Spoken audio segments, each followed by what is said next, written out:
to say, I've been on the board 12 years now, and it's much more fun to be sitting here listening about new initiatives. It's not fun to be contemplating the magnitude we're going to have to cut out of the budget, possibly. The whole budget process is a bit out of sync because we won't know until the end, until June, how deep a hole we have. And the superintendent was obligated to present a maintenance of effort budget, which he did in December. We'll hold hearings beginning next week.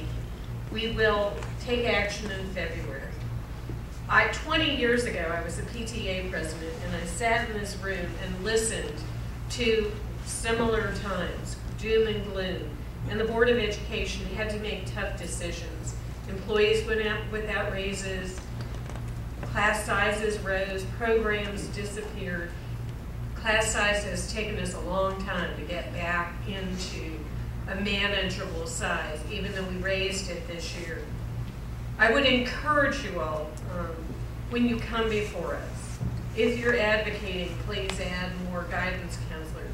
Offer to us where you would make a cut.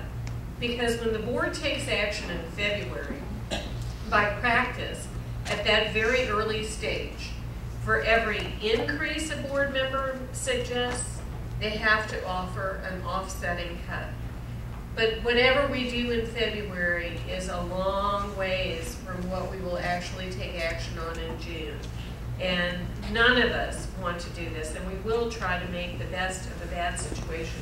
But just as after those 20 years ago when the system and the county was in crisis and we absorbed significant cuts, we had worked to the rule with our employees, came out of it, worked back to rebuild what had been taken away.